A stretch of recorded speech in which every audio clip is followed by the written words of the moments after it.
نعم. بسم الله الرحمن الرحيم.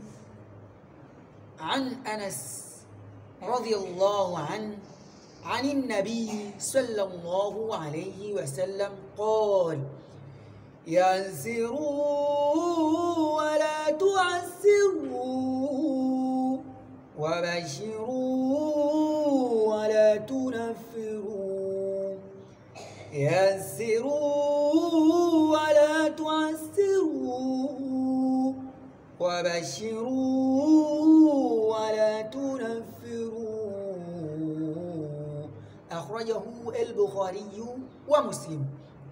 Naam, ahbaba rasulillah, tafsiri ya hadithi hii ni kama ifuatavyo. Kwanza nianze na taarifu fupi kabisa kuhusiana na hadithi hii. Hii hadithi ni min jawami'ul kalim, yani yenye maneno machache lakini na maana kubwa.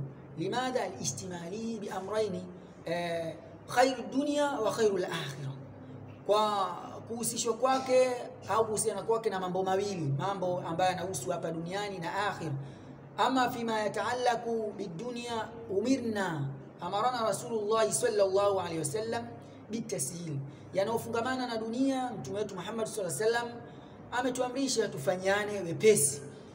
Wa fima yataalaku bil akhirah, na yale ambayo yanafungamana yanahusiana na akhirah, umirna bitabshiri, mtume wetu ametuamrisha tubashiriane khairi. Na hii hadithi imepokelewa na Anas, an Anas radhiyallahu anhu, kutoka kwa Anas Allah muradhi, ani nabii sallallahu alayhi wasallam, kutoka kwa nabii wa Allah rehma na amani zimshukie, qal, amesema: yasiru wala tuasiru, fanyeni ni wepesi katika mambo ya dunia na ya dini yenu. Wala tuasiru, na wala msifanyane uzito katika mambo ya hii dini na hata ya duniani. Wabashiru, na pia neni bishara katika yale ya kheri ambayo mnaendea ama yale mnayoyafanya. Wala tunafiru, wala msifukuzane kwa kupeana vitisho kuhusiana na adhabu kali za Allah tabaraka wa taala. Akhrajahu al-Bukhari wa Muslim, hadithi hii imepokelewa na Bukhari na Muslim.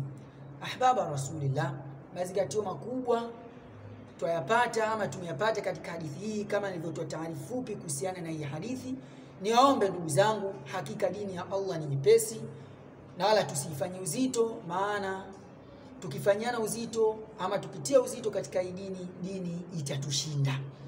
Kwa hiyo kila mmoja ikiwa ni mfuasi wa Bwana Mtume Muhammad, ni wajibu kumtii yeye na kumfuata yeye katika yale aliyotuamrisha tuyafanye na yale aliyotukataza tuepukane nayo. Kama ninavyosema siku zote, al-kamalu lillah, kamilifu ni Allah tabaraka taala. Nilipokosea ni madhaifu yangu na uchache wa elimu yangu, ni radhi. Wallahu aalam. Ahsantum wa jazakumullahu khaira. Wassalamu alaykum wa rahmatullahi wa barakatuh.